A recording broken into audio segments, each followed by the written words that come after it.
Akashvani presents Morning News.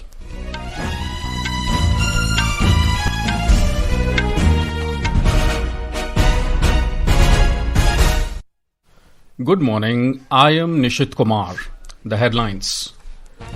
Nation celebrates 77th Republic Day today. India's military prowess and rich cultural heritage to be showcased in the parade at Kartavya Path in the national capital.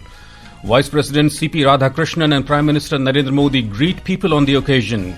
European Council President Antonio Costa and European Commission President Ursula von der Leyen to be the chief guests at the Republic Day celebrations.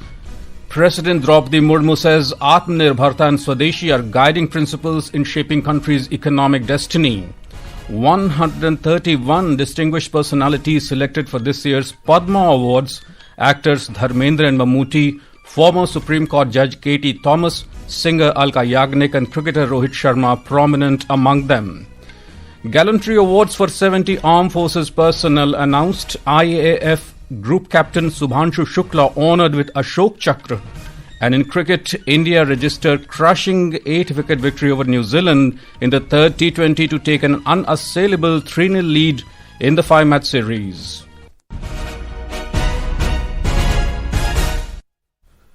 And now the news in detail.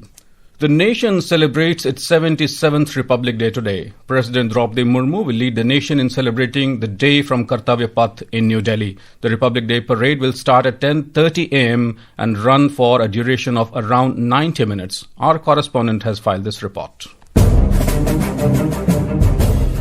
The Republic Day parade at Kartavya Path today will be a unique blend of India's cultural diversity and military prowess. The theme this year is Swatantrata ka mantra Vande Mataram and Samriddhi ka mantra Atma-nirbharata. The Republic Day parade will start with Prime Minister Narendra Modi laying a wreath at the National War Memorial. President Droupadi Murmu will arrive at Kartavya Path receiving salute during a ceremonial march past. President of the European Council Antonio Costa and the President of the European Commission Ursula von der Leyen will be the chief guests at the parade. 30 tableaux from various states, union territories, central government ministries and departments will be showcased during the parade. The tableaux will exhibit a unique mix of 150 years of national song Vande Mataram and the nation's rapid progress on the back of growing self-reliance across sectors. The tri-services tableau would represent collective strength, unity and integration of the Indian Army, Indian Navy and Indian Air Force. The event will conclude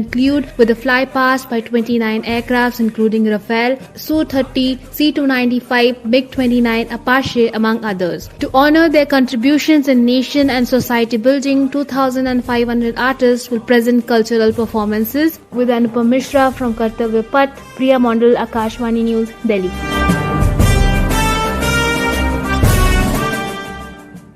Prime Minister Narendra Modi has extended best wishes to countrymen on the occasion of Republic Day. In a social media post, Mr. Modi wished that the occasion renew energy and enthusiasm in citizens to build a developed nation. He said Republic Day is a powerful symbol of independence, constitution and the democratic values. Mr. Modi added that this festival gives us new energy and inspiration to move forward unitedly with the resolve to build the nation.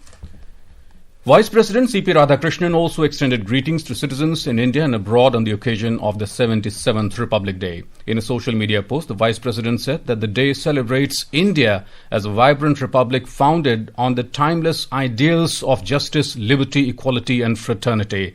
He added that the day stands out not only as a tribute to the vision and the foresight of the framers of the Constitution, but also stands as a solemn reaffirmation of the duties and responsibilities of the citizens to uphold the democratic values.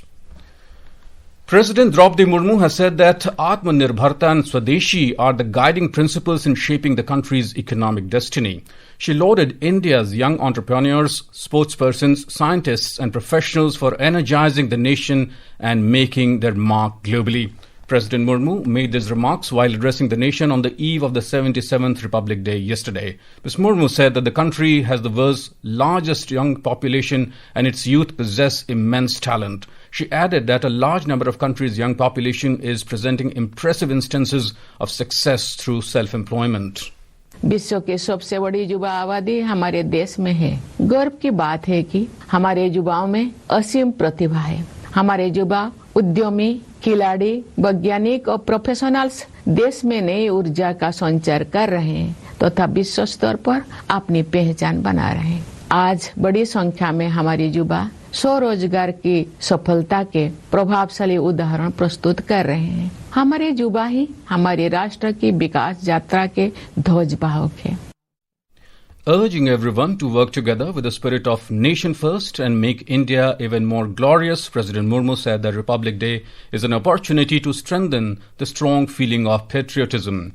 She also noted India's precision strikes against terror infrastructure through Operation Sindoor last year. Last year, our country launched precision strikes against terror infrastructure through Operation Sindoor. Terror centers were destroyed and many terrorists met their end. Our self-reliance in the field of defense powered the historic success of Operation Sindoor. The government has announced 131 Padma Awards for the year 2026. The awards comprise 5 Padma Vibhushan, 13 Padma Bhushan and 113 Padma Shris.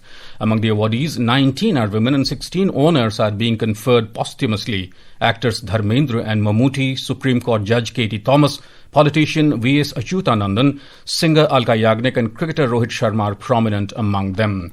The list of Padma Bhushan awardees include playback singer Alka Yagnik, former Uttarakhand Chief Minister Bhagat Singh Koshari, Kalipatti Ramaswamy Palaniswamy from Tamil Nadu and Malayalam actor Mammootty from Kerala. President Droupadi Murmu approved Gallantry Awards for 70 armed forces personnel, including 6 posthumous awards on the eve of 77th Republic Day. IAF Group Captain Shubhanshu Shukla, who made history by becoming the first Indian to visit the International Space Station, has been honoured with the Ashoka Chakra, the country's highest peacetime gallantry award. The President also approved 301 military decorations for the armed forces and other personnel. On the eve, the President also approved 98 mentioned in dispatches to the armed forces personnel, including 5 posthumous. Delhi Police has issued a detailed traffic advisory to ensure the smooth conduct of the ceremonial parade and other associated cultural events. Kartavya Path will be closed for traffic until the parade ends. No crossing will be allowed on Kartavya Path between Vijay Chowk and India Gate till 2 p.m. today. In addition, C Hexagon near India Gate will remain closed to traffic from 9:15 a.m. onwards. Traffic on Tilak Marg, Bahadur Shah, Zafar Marg and Netaji Subhash Marg will be diverted from 10:30 a.m. onwards. Further, Delhi Police has urged commuters to avoid the parade route and nearby areas unless travel is essential.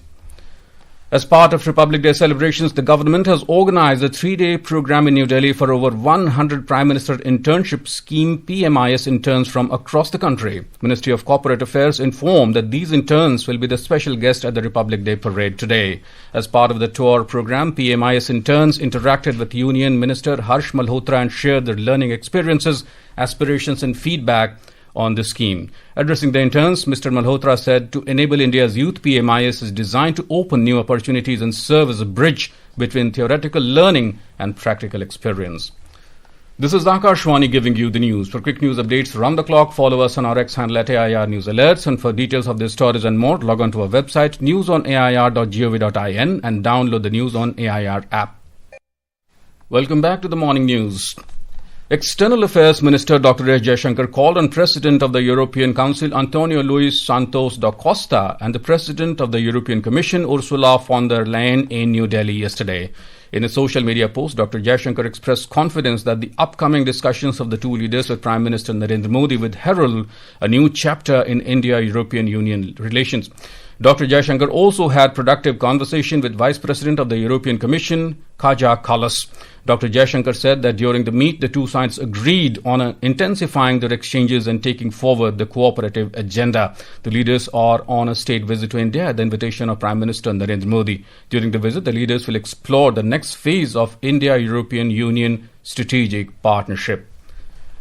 Prime Minister's flagship program for proactive governance and timely implementation Pragati has marked a significant milestone with the successful conduct of its 50th meeting. Today, in the special series, we take a look at the Nerul-Belapur-Uran railway line located in Maharashtra.